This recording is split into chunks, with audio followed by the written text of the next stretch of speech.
Saudara-saudara pendengar yang kami kasihi dimanapun Anda berada, Anda kembali bersama kami pada acara Telaga, Tegur Sapa Gembala Keluarga. Saya Gunawan Santoso dari Lembaga Bina Keluarga Kristen akan berbincang-bincang dengan Bapak Pendeta Dr. Paul Gunadi. Beliau adalah seorang pakar dalam bidang konseling serta dosen di Seminari Alkitab Asia Tenggara, Malang. Perbincangan kami kali ini tentang tatkala orang tua menikah kembali. Kami percaya acara ini pasti bermanfaat bagi kita sekalian dan dari studio kami mengucapkan selamat mengikuti. Pak Paul, ada anak atau anak-anak itu yang tidak bisa menerima bahwa orang tuanya itu mau menikah lagi, gitu. Apapun alasannya. Tetapi ada juga sebagian itu yang malah mendukung, mendorong orang tuanya untuk menikah lagi. Ini bagaimana, Pak Paul? Saya bisa memahami kalau ada anak-anak yang sulit ya untuk mengizinkan orang tuanya menikah kembali. Nah, di sini kita memang tidak membicarakan anak-anak kecil, tapi kita sedang membicarakan anak-anak yang sudah besar ya, akil balik. Nah, mungkin orang tua mereka juga sudah lanjut usia, mungkin di atas usia 50, 60, dan sebagainya. Saya bisa memahami kesulitan anak-anak untuk mengizinkan orang tua menikah kembali, sebab akan ada banyak pertimbangan yang dipikirkan oleh anak-anak. Jadi, ya inilah hal-hal yang nanti kita harus bicarakan. Sebab inilah yang seringkali menjadi ganjelan dalam relasi orang tua anak. Kalau orang tua juga tidak bijak, langsung mau menikah, tidak mempedulikan komentar anak-anak. Nah, biasanya itu pernikahan kembali orang tua yang sudah usur, akhirnya menjadi duri ya dalam relasi orang tua anak. Ada kalanya anak juga merasa terhianati oleh orang tua. Misalkan mamanya sudah meninggal dunia, kemudian papa hendak menikah kembali di usia tua. Anak akan berkata, papa sudah menikah dengan mama berpuluhan tahun, mama mengabdi kepada papa berpuluhan tahun. Kok sekarang mama sudah meninggal, papa kok bisa melupakan mama begitu saja? Kemudian mau menikah kembali. Nah, hal-hal seperti ini nih yang seringkali menjadi duri dalam relasi orang tua anak. Ya, tetapi sebagai anak kan juga harus memahami kebutuhan orang tuanya gitu, Pak Paul. Betul, jadi memang dari dua belah pihak saya kira perlu duduk bersama dan ya berbicara hati ke hati agar segala masalah ini bisa kita selesaikan. Ya, biasanya apa alasan orang tua itu yang pasangannya meninggal lalu mau menikah kembali itu apa, Pak? Ada beberapa, Pak Gunawan. Misalkan nih ya, ada orang tua yang ingin menikah kembali karena kesepian ya.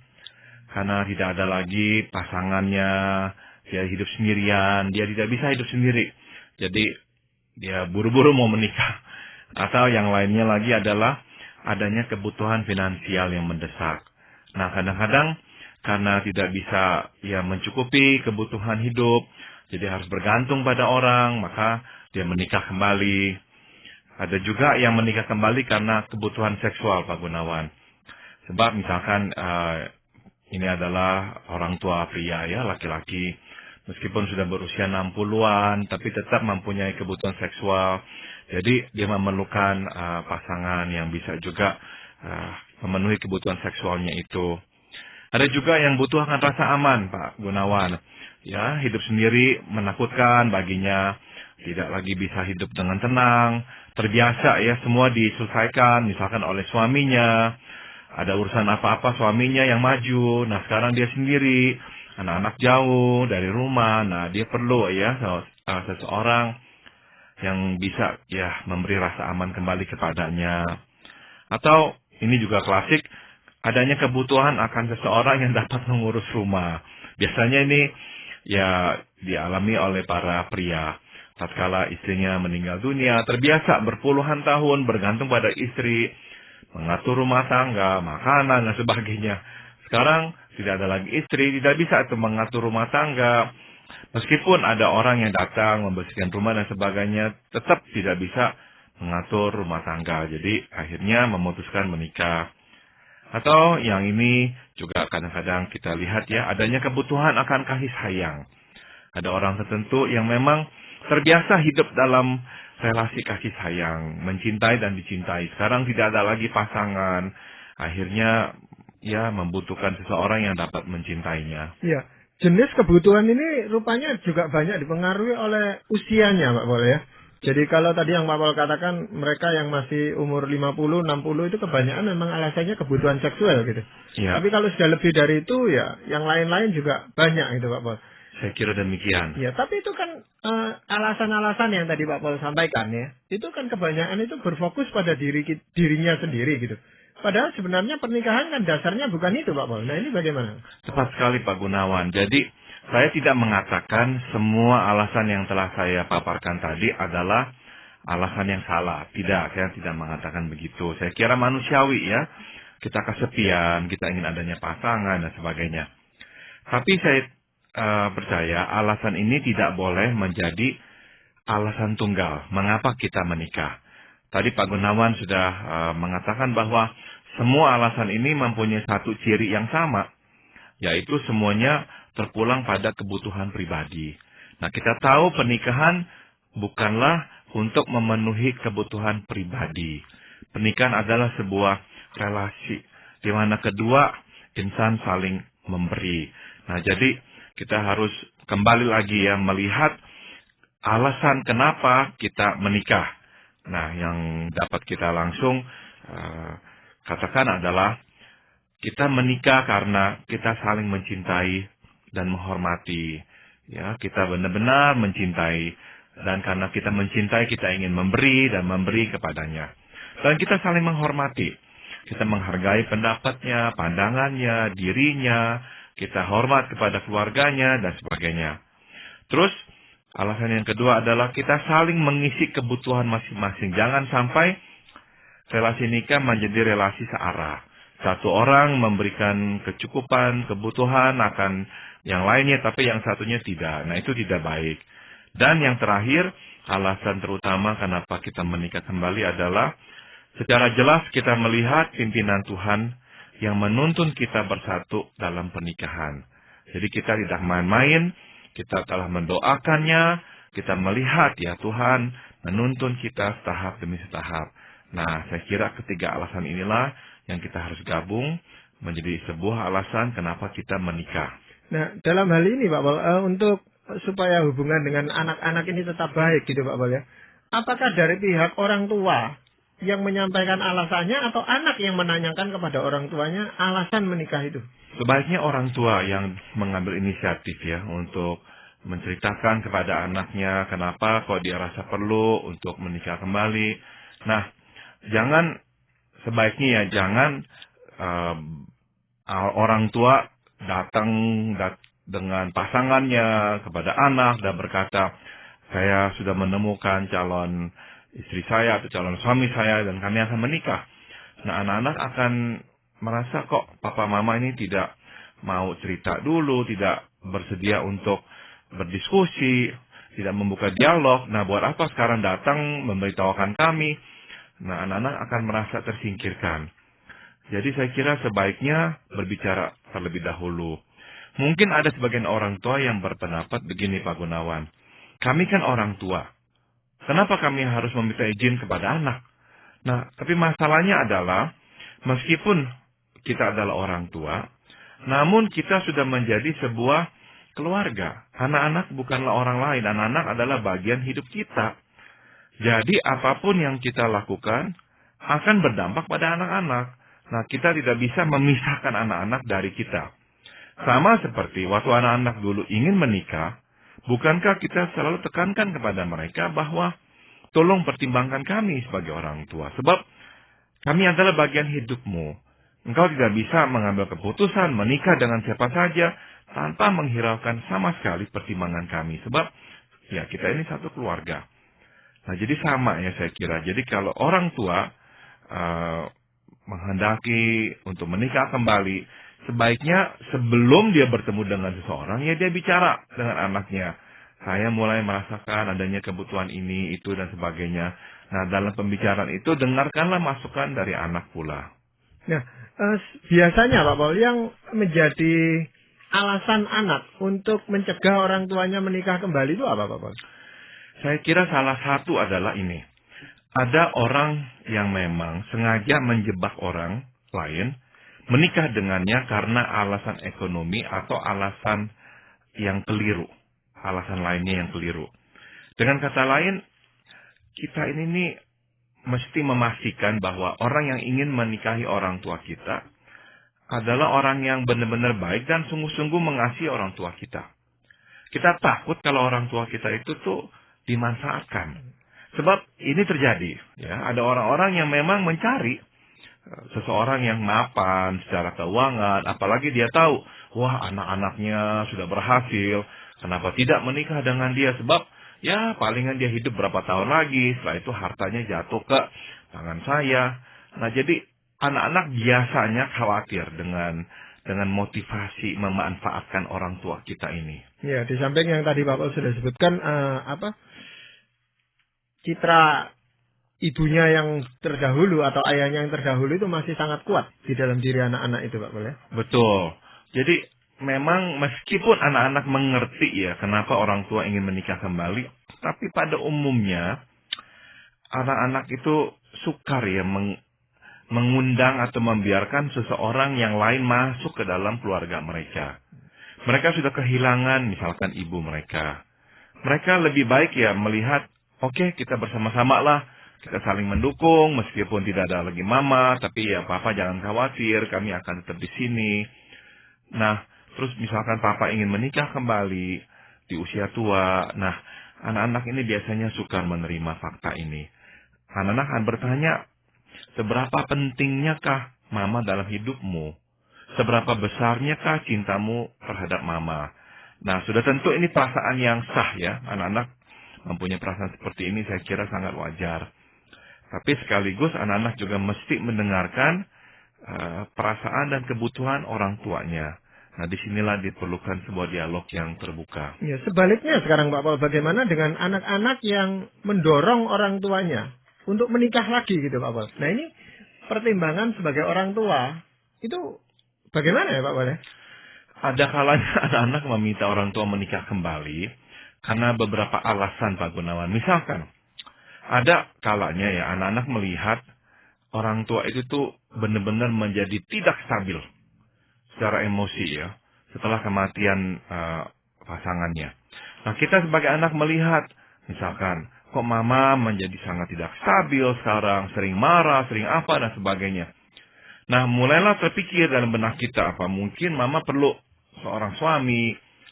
Karena kalau ada suami dia bisa bicara ya, ada teman bicara, nantinya mama tidak terlalu lagi kesepian.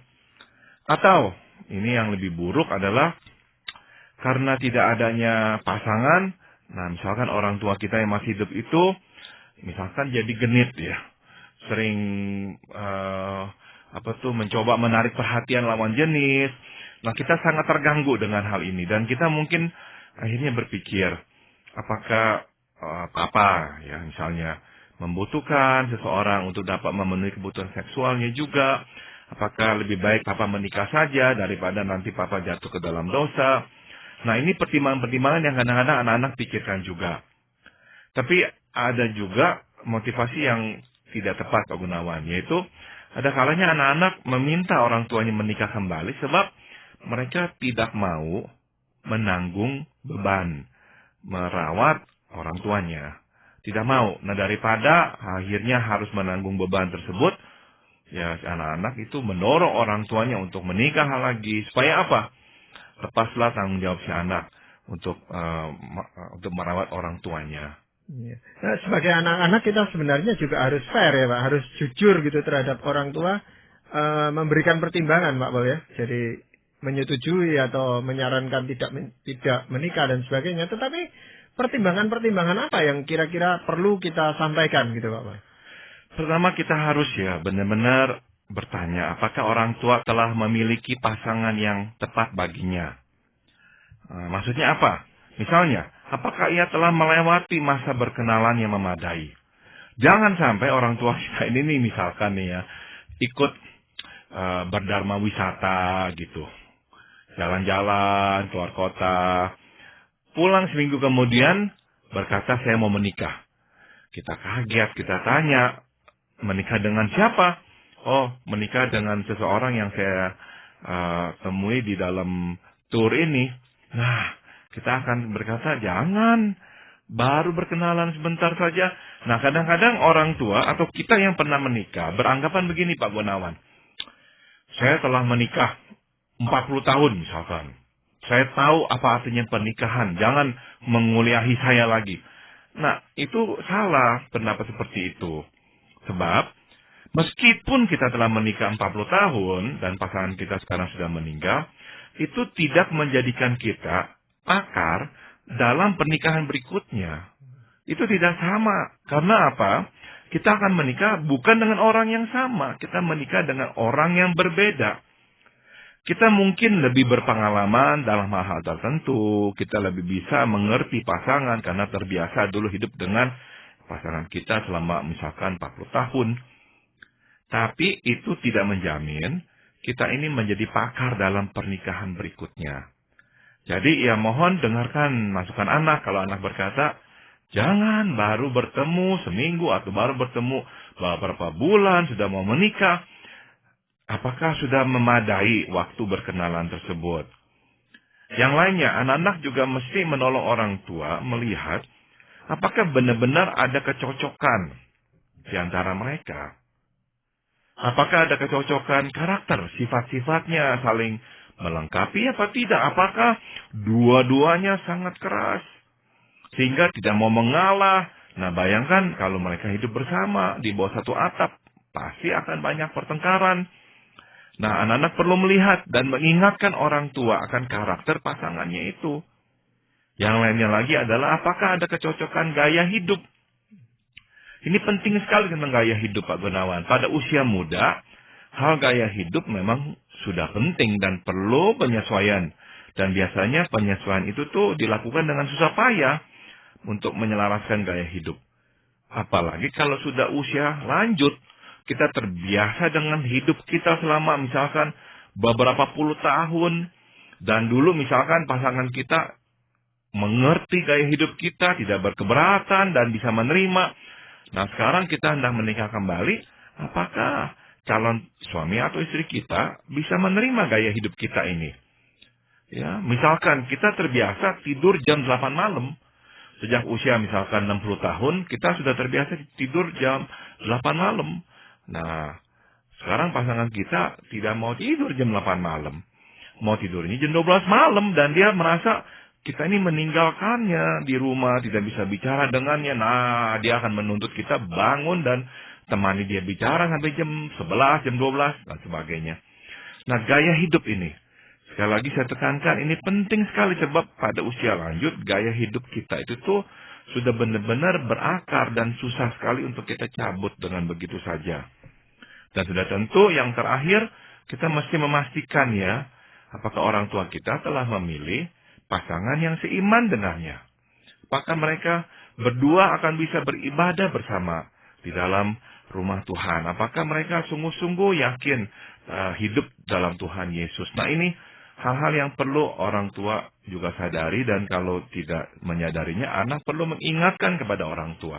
Ya, jadi sebenarnya masa pacaran yang kedua ini seharusnya lebih teliti lagi orang tua itu memilih pasangannya daripada dulu ketika menikah yang pertama kali ya Pak Boleh? Betul Pak Gunawan, sebab misalkan nih ya, kita tahu ini di Amerika Serikat, angka perceraian tinggi di sana.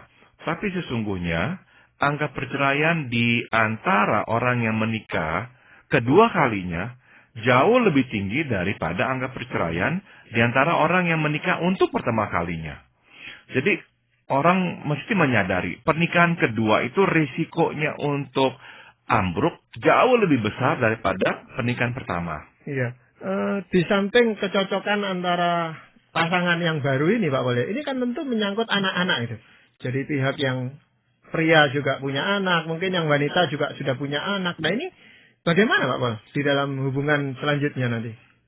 Jadi di sini memang orang tua yang hendak menikah perlu ya masuk diterima oleh keluarga yang satunya. Ini menjadi hal yang lebih penting dibandingkan waktu misalkan anak mau menikah. Ini lebih penting lagi nih. Karena apa? Karena orang tua kita sudah tua. Kita ini nanti akan lebih banyak terlibat dalam kehidupan orang tua kita. Tidak bisa dihindari hal seperti ini. Berarti, kita akan benar-benar harus bisa berelasi baik dengan pasangannya yang baru ini. Nah, jadi orang tua juga mesti melihat apakah dua keluarga ini atau anak-anak kita bisa menerima pasangan kita.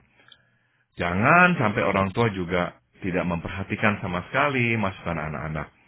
Jadi ini perlu dilihat. Berikutnya tentang keluarga adalah jangan sampai orang tua itu menikah dengan seseorang yang berusaha keras memisahkan kita dari orang tua kita. Ada pasangan yang seperti itu. Terutama pasangan yang memang misalkan terlalu dominan. Kehendaknya harus terjadi. Dia menguasai orang tua kita. Kita mau ajak orang tua kita pergi, mau ajak dia makan. Susah sekali. Mau berkunjung ke rumahnya pun menjadi sangat susah. Mau ajak lihat cucu juga susah. Karena apa? Pasangannya menguasai sekali orang tua kita. Dia yang atur sekarang semuanya. Nah, ini nih kita mesti waspada ya terhadap orang-orang yang memang berkarakter seperti ini. Menguasai orang lain seperti tadi itu. Atau lagi yang lain memang orang-orang ini mempunyai motivasi yang buruk. Maka sengaja dia memisahkan kita dari orang tua kita. Supaya dia benar-benar bisa mendapatkan apa yang dia inginkan dari orang tua kita. Maka kita mesti melihat apakah orang ini orang yang sungguh-sungguh baik kepada orang tua kita. Cocok dengan orang tua kita. Apakah motivasinya menikahi orang tua kita benar. Jangan sampai orang tua kita terjebak. Nah, tapi memang sama seperti pernikahan yang pertama, Pak Paul ya. Pernikahan yang kedua ini pun seringkali masalah-masalah itu muncul setelah mereka menikah gitu, Pak Paul. Jadi anak ini baru mengetahui seperti tadi Pak Paul sulit untuk menghubungi orang tua dan sebagainya itu setelah mereka menikah. Nah, kalau masalah-masalah ini muncul atau baru diketahui setelah mereka menikah, sikap anak-anak bagaimana, Pak Paul?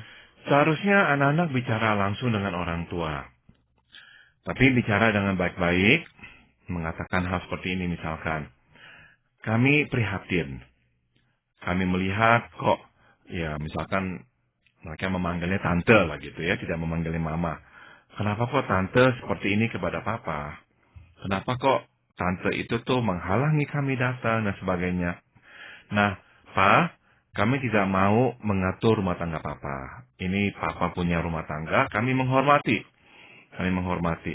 Tapi kami hanya mau memberitahukan, kami prihatin dengan hal-hal seperti ini. Jadi mohon papa berjaga-jaga, papa waspada.